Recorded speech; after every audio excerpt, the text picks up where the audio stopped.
I now call on the representative of Indonesia.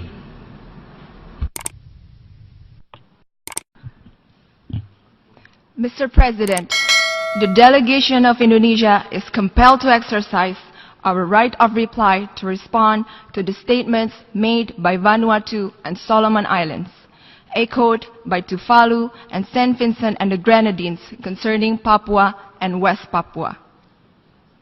Mr. President, it is one time too many that hoax and false allegations are circulated by individuals that are economically motivated by separatist agenda of Papua and their supporters.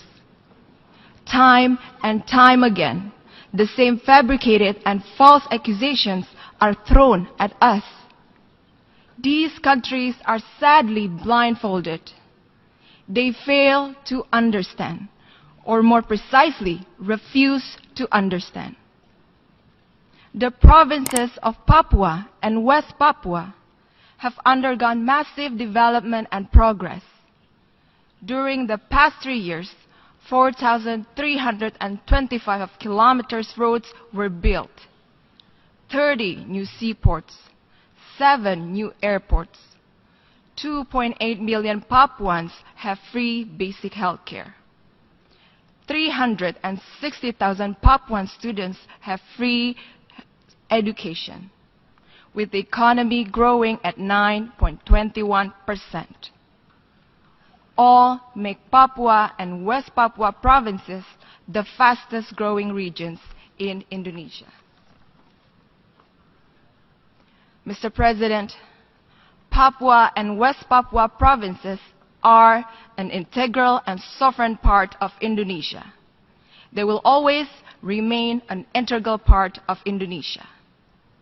These countries were foolishly deceived by individuals, I repeat, by individuals with separatist agenda to exploit the issue of human rights.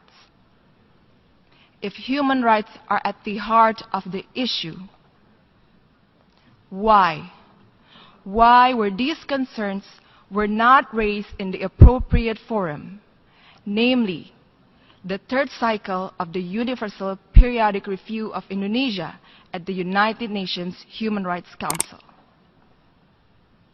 If Indonesia has anything to hide on human rights issue, in this day and age of open technology, by now everybody will know if such accusations even exist. Mr. President, Indonesia fails to understand how countries continue to support activities of separatism in other countries. Or is this a way to hide from one's own domestic problems? Are these countries' human rights track record perfect? Obviously, their motivation in this august body is to dismember the territorial integrity of a sovereign and independent nation. Such actions are illegal, must not be condoned, and violates the fundamental principles enshrined in the United Nations Charter. We cannot let this happen. We cannot let this continue on.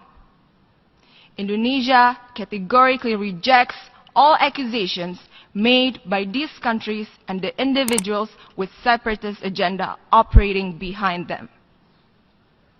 Mr. President, I would like to conclude by quoting an old proverb in Indonesia that says, "Menepuk air di dulang, terpercik muka sendiri." Or loosely translated to, if you slap the water in a bucket, then be careful that the water will splash all over your own face. I thank you, Mr. President.